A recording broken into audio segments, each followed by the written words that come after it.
Mirëmëngjesit të nderuar teleshikues të Drita Televizion, të jemi së bashku në emisionin What Happened Today? Çfarë ka ndodhur sot? Data sot shënon 27 dhjetor dhe ne kemi përgatitur disa informacione në lidhje me ngjarjet më të rëndësishme që kanë ndodhur në këtë datë, ku ju ftoj që t'i ndiqni. 27 dhjetori është dita 361 e kalendarit gregorian, kështu që deri në fund të vitit kanë mbetur edhe 4 ditë.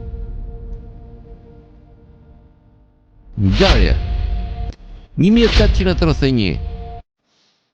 Charles Darwin filloi ekspeditën rreth botës dhe e cila zgjati 5 vite.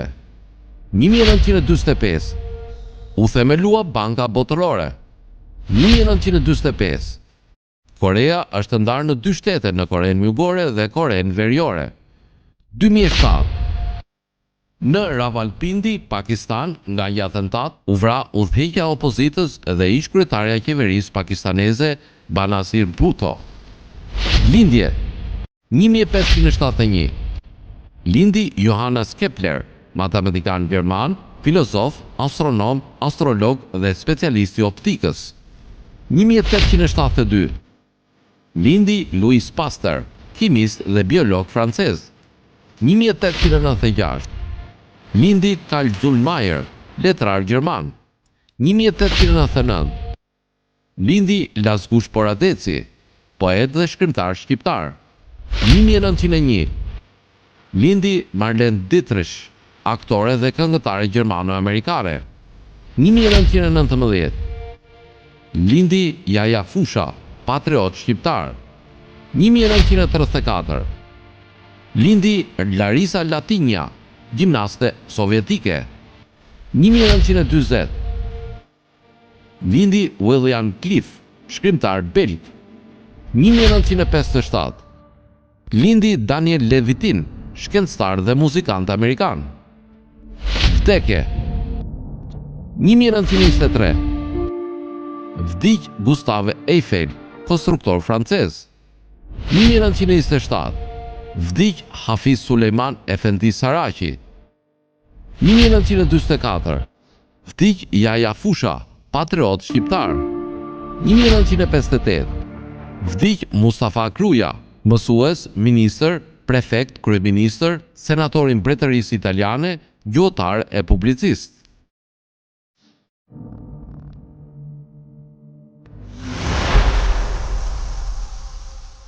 Ndërkohë kemi përgatitur për ju biografinë e Azem Shkrelit, i cili është një shkrimtar shqiptar. Azem Shkreli ishte një poet e kritik letrar shqiptar. Ai ka qenë kryetari i Shoqatës së Shkrimtarëve të Kosovës, drejtori i Teatrit Krahinor në Prishtinë dhe themelues e drejtori i Kosova Filmet. Me krijimtari letrare u shfaq në vitet 50 dhe me poezinë e tij vendosi kulme poetike në letërsinë shqipe. Biografia. Azem Shkreli lindi në vitin 1938 në Rugov të Pejës. Shkollën fillore e kreu në vendlindje, ndërsa në Prishtinë vazhdoi shkollën e mesme për të vazhduar fakultetin filozofik, degën e gjuhës dhe të letërsisë shqipe.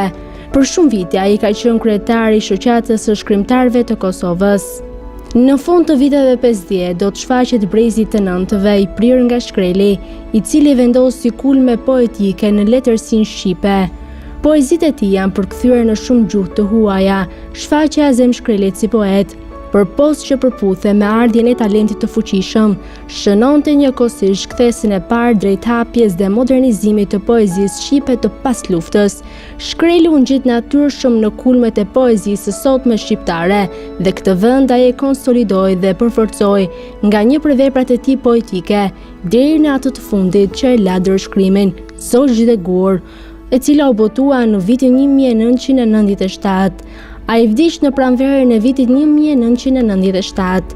Disa nga veprat e tij, poezi, janë Bulcat, e cila është shkruar në vitin 1960, Engjujt e rrugullve, 1963, E di një fjalë prej guri, në vitin 1969, nga Bibla e heshtjes, 1975, Pagzimi i fjalës, 1981, Nata e papagajve në vitin 1990, Lirik me shi në vitin 1994, Zosh dhe Gur, të cilën e ka shkruar në vitin 1997.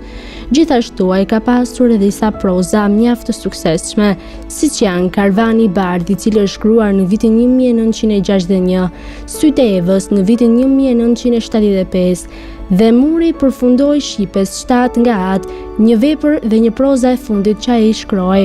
Dram ka shkruar 2 drama mjaft të rëndësishme, që janë Fosilet në vitin 1968 dhe Vari i Qyqes në vitin 1983.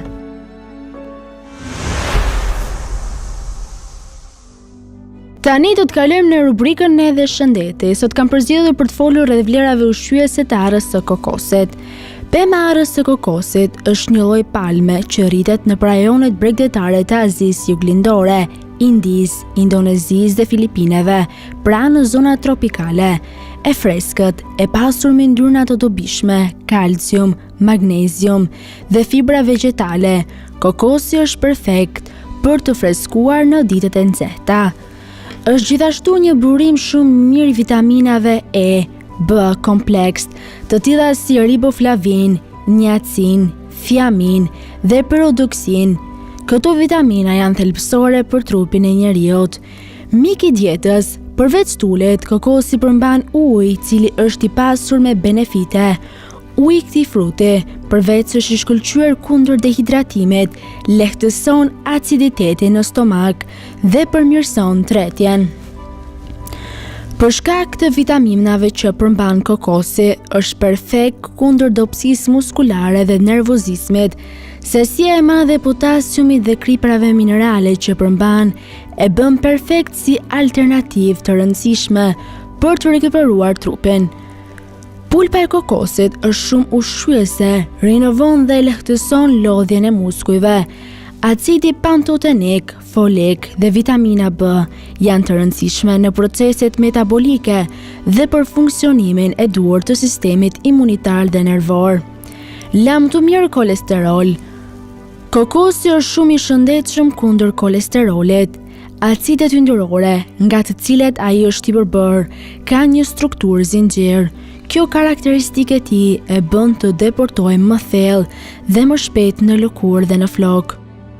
Jo mosbokth, për një shkalp koke të pastër dhe të hidratuar, produktet me bazë kokosi janë shumë të nevojshme. I shkëlqyer si trajtim anti-zbokth, kokosi përveç se është hidratues, ka edhe veti kundër kurpurdhave për skalpin e kokës. I pasur me antioksidant, reagon si hidratues dhe ushqyes në të gjithë trupin, pasi reaktivizon vajrat natyral që janë të pranishëm në epiderm. Gjithashtu është i vlefshëm si antirull sepse është i pasur me vitamin E, përgjegjëse për mostarjen e lëkurës, humbjen e elasticitetit të saj dhe për të luftuar radikalet e lira.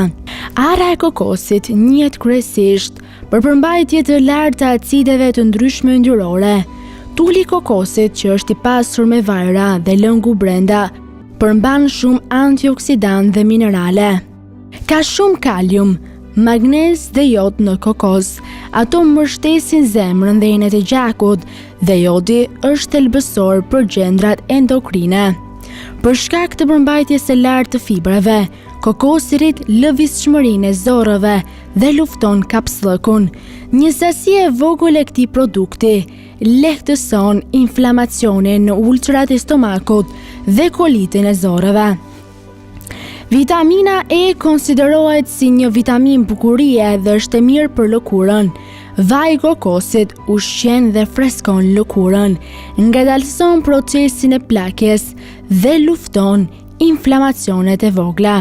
Acidi laurik shtyp mikroorganizma të tilla si patogjenët.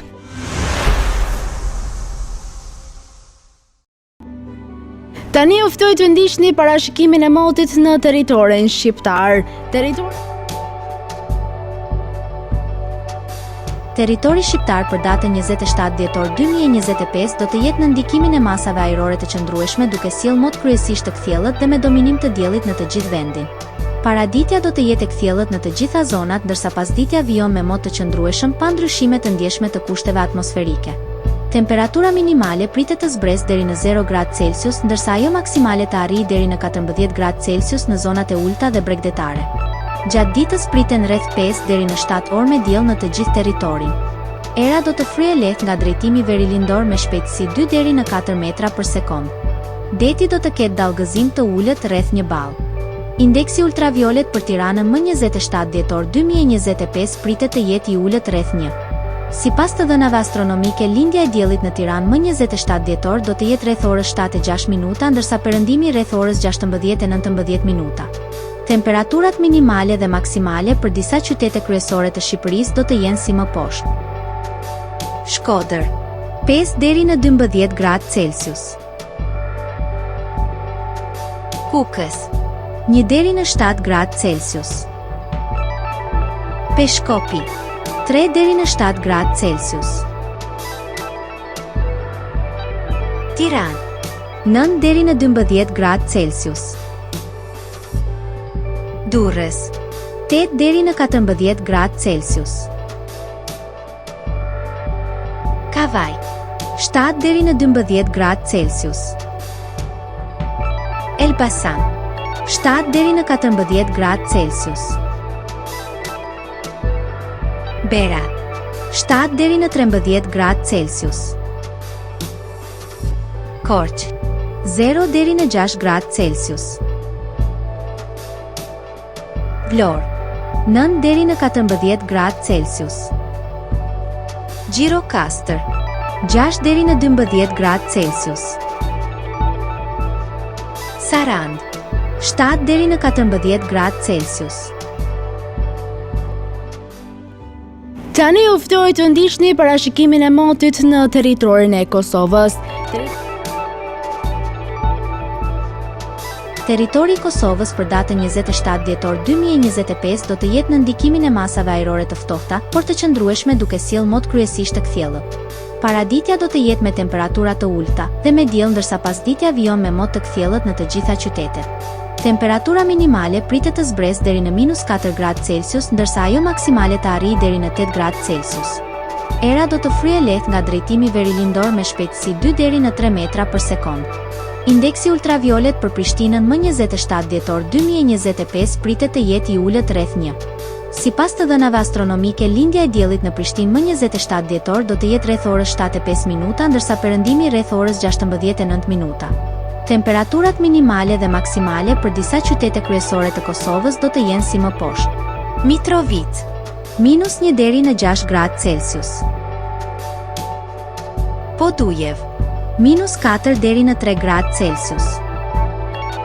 Skënderaj, -4 deri në 6 gradë Celsius. Pej, 0 deri në 8 gradë Celsius. Prishtinë, -2 deri në 4 gradë Celsius. Gjakov, -2 deri në 7 gradë Celsius. Malishev, -2 deri në 6 gradë Celsius. Gjilan, -3 deri në 4 gradë Celsius. Ferizaj, -2 deri në 5 gradë Celsius. Kaçanik, -1 deri në 4 gradë Celsius. Suhare, -1 deri në 7 gradë Celsius. Prizren, 0 deri në 6 gradë Celsius. Të nderuar televizionistë të Drita Televizion, kjo ishte gjithçka e përgatitur në këtë emision. Ndërkohë, nëse dëshironi ta shikoni Drita Televizion në rrjetet sociale, mjafton të klikoni RTV Drita, Drita TV Kavaj dhe Drita Televizion. Ndërsa nëse dëshironi ta shikoni live, mjafton të klikoni në web drita.tv. Kjo ishte gjithçka e përgatitur në këtë emision, ndërkohë ju ftoj të ndiqni programacionin në vijim të Drita Televizion.